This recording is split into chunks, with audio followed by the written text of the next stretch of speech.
Hello friends, welcome to sound card. இன்றைக்கி நம்ம ஷோவில் எப்படி வீட்டிலே ஐஸ்கிரீம் செய்கிறதுன்னு பார்க்கலாம்.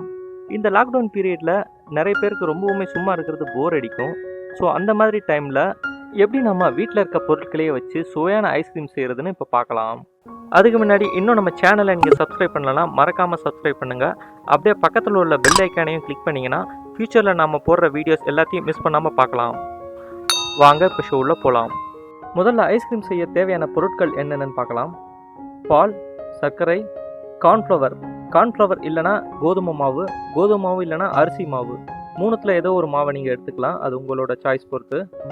அப்புறம் டேஸ்ட்டுக்காக இப்போ நான் பாதாம் ஃப்ளேவருக்காக பாதாம் எடுத்திருக்கேன். இல்லை வேறு எதுனா எசன்ஸ் ஆல்ரெடி உங்கள்கிட்ட இருந்ததுன்னா நீங்கள் அந்த ஃப்ளேவரை நீங்கள் யூஸ் பண்ணிக்கலாம். எதுவுமே இல்லைனா உங்கள் வீட்டில் இருக்க ஏலக்காயை கூட நீங்கள் யூஸ் பண்ணிக்கலாம். இப்போது நான் இங்கே பாதாம் எடுத்திருக்கேன். இப்போ இதோட அளவுகள் எவ்வளோன்னு பார்க்கலாம். இப்போ நம்ம பால் எடுக்கிறோன்னா எவ்வளோ பால் எடுக்கிறோமோ அதுலேருந்து 1/4 பங்கு சர்க்கரை எடுக்கணும். உதாரணத்துக்கு இப்போ நான் 1/2 லிட்டர் பால் எடுக்கிறேன்னா அதுலேருந்து 1/4 பங்கு, அதாவது 125 கிராம் சர்க்கரை குத்து மதிப்பாக நீங்கள் எடுத்துக்கலாம். ப்ளஸ் இப்போ நான் கோதுமை மாவு எடுத்திருக்கேன், அது ஒரு 2 ஸ்பூன் கோதுமை மாவு எடுத்திருக்கேன். கொஞ்சோண்டு பாதாம் தேவையான அளவு. இப்போ உங்கள்கிட்ட வேறு எதுவும் இல்லைனா எசன்ஸ் எடுத்துக்கலாம், ஏற்கனவே சொன்ன மாதிரி. இல்லைனா வீட்டில் இருக்க ஏலக்காய் கூட தேவையான அளவு நீங்கள் எடுத்துக்கலாம். இப்போ நம்ம ஏற்கனவே எடுத்து வச்ச பாலை நல்லா கொதிக்கிற வரைக்கும் நம்ம காய்ச்சணும். அதுக்கப்புறம் பார்த்தோன்னா ஏற்கனவே எடுத்து வச்சிருந்த கோதுமை மாவு அதில் கொஞ்சோண்டு பாலை கலந்து நல்லா மிக்ஸ் பண்ணணும். அது மாவாக இல்லாமல் நல்லா திட்டாக இல்லாமல் நல்லா மாவு கரையிற வரைக்கும் நம்ம மிக்ஸ் பண்ணணும்.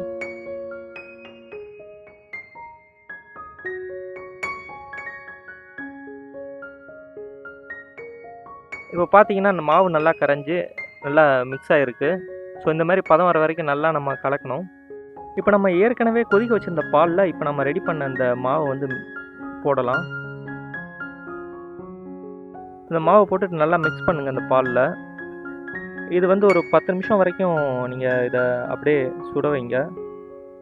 நீங்கள் மிக்ஸ் பண்ணிக்கிட்டே இருக்கணும், இல்லைனா அந்த மாவு அடி பிடிக்க வாய்ப்பு இருக்குது. ஸோ மிக்ஸ் பண்ணிக்கிட்டே இருங்க. ஒரு 10 நிமிஷம் ஓரளவு கொதிச்சதுக்கப்புறம் இப்போ பார்த்தீங்கன்னா இந்த பால் ஓரளவு கெட்டியாக இருக்குது, ஏன்னா நம்ம அந்த மாவு கலந்தனால.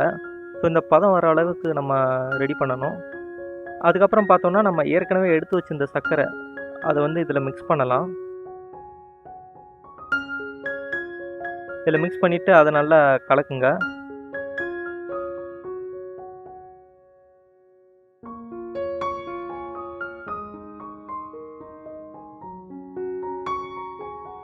அதுக்கப்புறமா நம்ம எடுத்து வச்சுருந்த பாதாம் இதில் மிக்ஸ் பண்ணிக்கலாம். இது டேஸ்ட்டுக்காக தான், வேணுங்கிற ஃப்ளேவர் நீங்கள் எது வேணால் நீங்கள் ஆட் பண்ணிக்கலாம். இப்போ இதையும் மிக்ஸ் பண்ணிவிட்டு நம்ம நல்லா மிக்ஸ் பண்ணலாம்.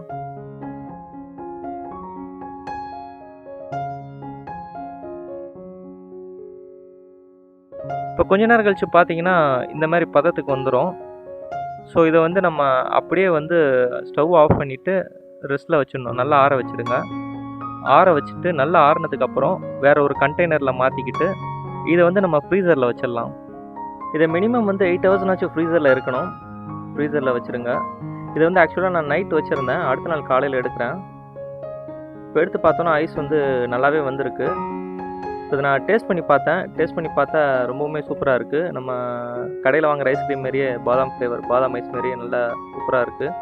ஸோ நீங்களும் வீட்டிலே இதை ட்ரை பண்ணி பாருங்கள். அந்த லாக்டவுன் பீரியடில் யூஸ்ஃபுல்லாக நான் பண்ணலாம். ஸோ ஷோ உங்களுக்கு பிடிச்சிருக்குன்னு நினைக்கிறேன். பிடிச்சிருந்தால் லைக் பண்ணுங்கள், கமெண்ட் பண்ணுங்கள், ஷேர் பண்ணுங்கள், மறக்காமல் சப்ஸ்கிரைப் பண்ணுங்கள். மேலும் இதே போல் வேறொரு வீடியோவில் நான் சந்திக்கிறேன். பாய்.